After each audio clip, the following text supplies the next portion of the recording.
खरं तर लोकसभेच्या संदर्भामध्ये मी गेले 1 वर्षापासून न्यूज नेटवर्क असेल किंवा सर्व कार्यकर्त्यांच्या माध्यमातून मी 1 वर्षापूर्वीच लोकसभा लढवणार आणि लढवणारच असं मी जाहीर केलेलं होतं आणि जाहीर केलेलंच आहे। परंतु या तालुक्यातला एक भूमिपुत्र आणि देशाच्या कानाकोपऱ्यामध्ये यांचं नाव गाजलेलं आहे, एक सिने अभिनेता म्हणून, आणि खरोखर या ठिकाणी आज ते शिवसेना पक्षातून राष्ट्रवादी काँग्रेसमध्ये आलेले आहेत आणि या ठिकाणी ते येत असताना माझ्यासारखा कार्यकर्ता एक तळागाळातला, तशाच पद्धतीनं अमोलभाऊ कोल्हे सुद्धा एक तळागाळातलाच कार्यकर्ता आहे आणि तळागाळातल्या कार्यकर्त्याला जर खऱ्या अर्थाने उद्या काँग्रेस आणि राष्ट्रवादी काँग्रेस पक्षाच्या माध्यमातून त्या ठिकाणी जर त्यांची लोकसभेसाठी जर खऱ्या अर्थानं त्यांना पक्षाने जर उमेदवारी दिली तर माझ्यासारखा कार्यकर्ता केवळ अमोलभावांच्या प्रेमाखातर आणि या तालुक्यातला एक उमेदवार म्हणून मी नक्की त्या ठिकाणी त्यांना सहकार्य करेन, एक माझं पाऊल मागे घेईल। परंतु त्याच्याही पलीकडे जाऊन सांगतो, या नसला इतर ठिकाणातला, इतर तालुक्यातला किंवा जिल्हा वेगवेगळ्या तालुक्यातला एखादा उमेदवार दिला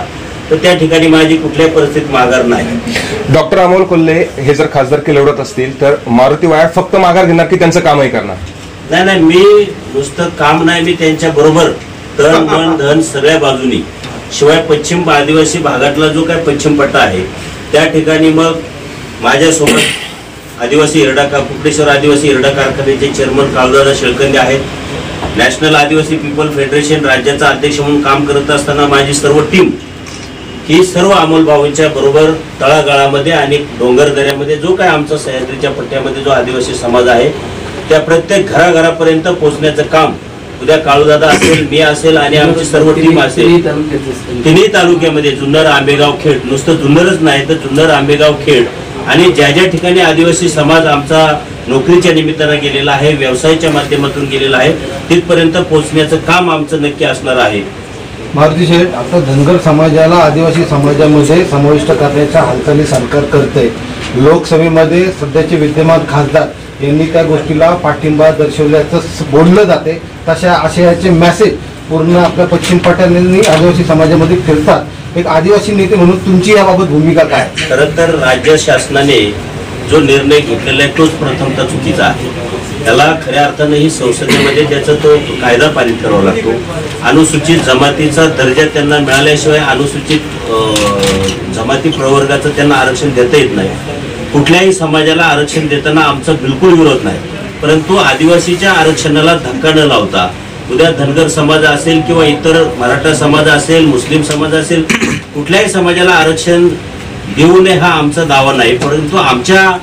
आदिवासीच्या आरक्षणाला धक्का न लावता त्या ठिकाणी आरक्षण नक्की द्यावं शासनाने, याबद्दल आमचं दुखत नाही।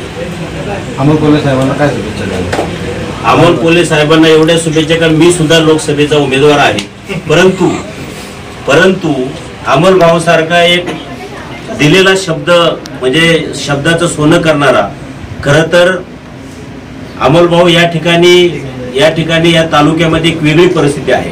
पण एक तळागाळातला तुमच्यासारखा कार्यकर्ता अमोल भाऊ सारखा असला तर त्या ठिकाणी आमच्यासारख्या कार्यकर्त्याला सुद्धा एक मानाचं स्थान मिळलं जाईल आणि म्हणून जर या जुन्नर तालुक्यातील उमेदवार अमोल भाऊ सारखा जर काँग्रेस आणि राष्ट्रवादी पक्षाने दिला तर मारुती वाया सदैव त्यांच्या बरोबर राहील। यापेक्षा माझ्या तालुक्याचे भूमिपुत्र म्हणून तालुक्यातून कोल्हे साहेबांना किती लीड भेटेल असा तुमचा अंदाज आहे? मी फक्त जुन्नरच नाही सांगत तर जुन्नर, आंबेगाव, खेड